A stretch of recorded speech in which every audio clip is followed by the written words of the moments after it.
देश और दुनिया की तमाम छोटी और बड़ी खबरों के लिए हमारे चैनल को सब्सक्राइब करना न भूलें और बेल का बटन जरूर दबाएं। नमस्कार दोस्तों, स्वागत है आपका देश लाइव में और आपके साथ मैं हूं आशिमा त्यागी। दोस्तों, 2012 का एक मंच, भीड़ से भरा मैदान और माइक पर खड़े एक नेता की आवाज भर्रा जाती है। दुनिया भर में भारत बीफ एक्सपोर्ट में नंबर 1 है। मेरा कलेजा रो रहा है, चीख चीख कर रो रहा है। ये शब्द थे नरेंद्र मोदी के। उस समय वो गुजरात के मुख्यमंत्री थे और खुद को हिंदू अस्मिता के सबसे बड़े रक्षक के रूप में प्रस्तुत कर रहे थे। जी हां, प्रस्तुत कर रहे थे। आज वही वीडियो फिर से वायरल है और इसलिए वायरल है क्योंकि समय ने उन शब्दों की परीक्षा ले ली है। दोस्तों, राजनीति में बयान देना आसान है, लेकिन सत्ता में आने के बाद उन बयानों की कसौटी पर खरा उतरना, जी हां, उस कसौटी पर खरा उतरना मुश्किल है। और यही वो जगह है जहां कथनी और करनी के बीच की जो दूरी है ना, वो साफ दिखने लगती है। तो क्या है इस वायरल वीडियो में, क्या है पूरा सच और क्या ऐसी परीक्षा ले ली गई कि दोबारा इस वीडियो पर चर्चा करना जरूरी हो गया, मैं सब आपको बताऊंगी। हर पहलू पर होगी बात, लेकिन उससे पहले आप लोगों से अपील, इंसाफ की आवाज को बुलंद करने के लिए और सच्ची पत्रकारिता के लिए हमारा यानी देश लाइव का सहयोग करें। साथ ही डिस्क्रिप्शन में दिए गए लिंक को ओपन कर ज्वाइन बटन दबाकर आप हमसे यानी देश लाइव से सीधा जुड़ सकते हैं। दोस्तों, चर्चा को आगे बढ़ाते हैं और प्रधानमंत्री नरेंद्र मोदी की बात हो रही है। ये उस दौरान की बात है जब वो गुजरात के मुख्यमंत्री थे। 2012 में जिस दर्द का इजहार उन्होंने किया था, वो सिर्फ एक भावनात्मक बयान नहीं था, वो एक राजनीतिक संदेश था। गाय और गौ रक्षा को सांस्कृतिक राष्ट्रवाद के केंद्र में रखा गया। चुनावी रैलियों से लेकर संसद तक ये नैरेटिव गूंजता रहा कि भारतीय संस्कृति में गौ माता का विशेष स्थान है और बीफ निर्यात देश की आत्मा के खिलाफ है। लेकिन आज जब आंकड़ों की तरफ देखते हैं ना, तो तस्वीर कहीं ज्यादा जटिल दिखाई देती है। भारत लगातार दुनिया के बड़े बीफ, विशेषकर भैंस के मांस निर्यातकों में बना हुआ है और कृषि और प्रसंस्कृत खाद्य उत्पाद निर्यात विकास प्राधिकरण यानी कि APEDA के आंकड़े बताते हैं कि पिछले एक दशक में भारत का मांस निर्यात अरबों डॉलर का उद्योग बन चुका है। अब यहीं पर एक और जो तथ्य है वो सामने आता है। बीफ एक्सपोर्ट्स से जुड़ी कंपनियां अलाना ग्रुप की तरफ से सत्तारूढ़ पार्टी को करोड़ों रुपए का चंदा देने की जो खबरें हैं वो सामने आई और रिपोर्ट्स के मुताबिक इस समूह ने भारतीय जनता पार्टी को 30 करोड़ रुपए का योगदान दिया। अब ये जानकारी सामने आने के बाद सोशल मीडिया पर सवालों की बाढ़ आ गई है। दोस्तों, जिन मंचों से बीफ निर्यात पर आंसू बहाए गए थे, उन्हीं मंचों से उन्हीं सालों में उस उद्योग से जुड़ी कंपनियों से राजनीतिक फंडिंग स्वीकार की जा रही थी। ये विरोधाभास क्यों?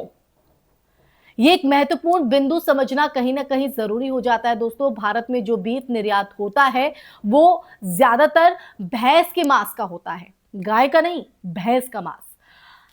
कानूनी रूप से ज्यादातर राज्यों में गाय के वध पर प्रतिबंध है, जबकि भैंस के वध और निर्यात की अनुमति है। लेकिन राजनीतिक भाषणों में ये सूक्ष्म अंतर जो है अक्सर गायब हो जाता है। जनता के सामने बीफ शब्द एक व्यापक सांस्कृतिक प्रतीक बन जाता है और ये जो प्रतीकवाद चुनावी भाषणों में भावनाएं जगाता है, जबकि आर्थिक नीतियां निर्यात और विदेशी मुद्रा कमाने की दिशा में चलती रहती है।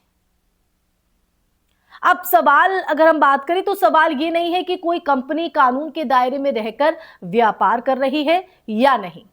सवाल ये है कि जब एक राजनीतिक नेतृत्व सार्वजनिक मंच से किसी गतिविधि को नैतिक रूप से गलत बताता है, तो क्या उसे उस गतिविधि से जुड़े उद्योग से वित्तीय लाभ स्वीकार करना चाहिए? लोकतंत्र में दोस्तों राजनीतिक चंदा जो है वो पूरी तरह वैध हो सकता है, लेकिन नैतिकता का प्रश्न वैधता से बड़ा होता है। पिछले 10 सालों में भारत का जो मांस निर्यात उद्योग है वो लगातार बढ़ा है, उसमें लगातार इजाफा देखा गया है। वाणिज्य मंत्रालय के आंकड़ों की अगर बात करें तो उनके मुताबिक ये उद्योग लाखों लोगों को रोजगार देता है और विदेशी मुद्रा अर्जित करता है। अगर सरकार आर्थिक दृष्टि से इसे जरूरी मानती है तो फिर 2012 जैसी भावनात्मक भाषा क्यों?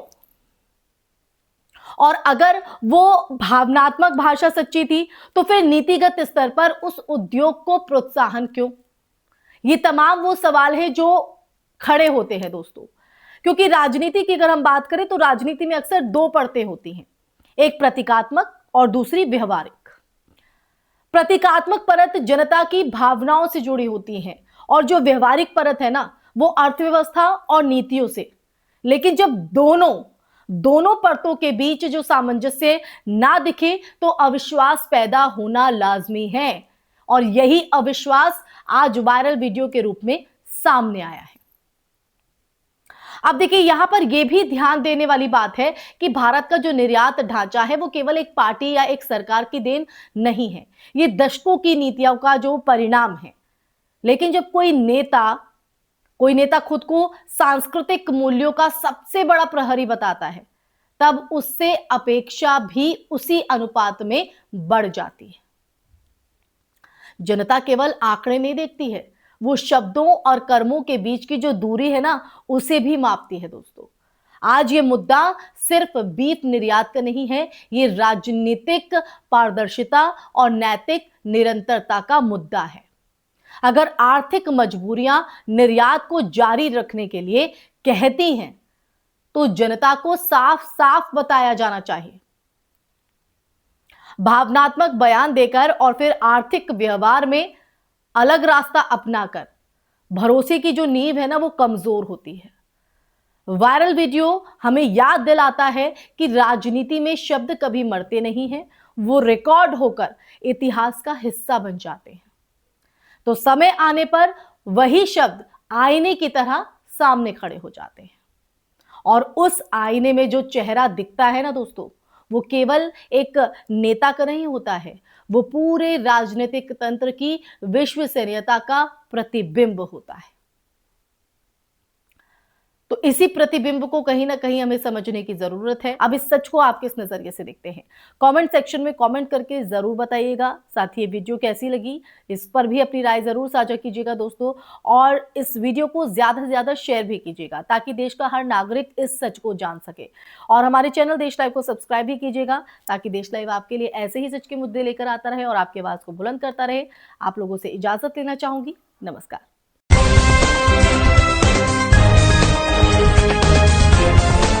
देश और दुनिया की तमाम छोटी और बड़ी खबरों के लिए हमारे चैनल को सब्सक्राइब करना न भूलें और बेल का बटन जरूर दबाएं।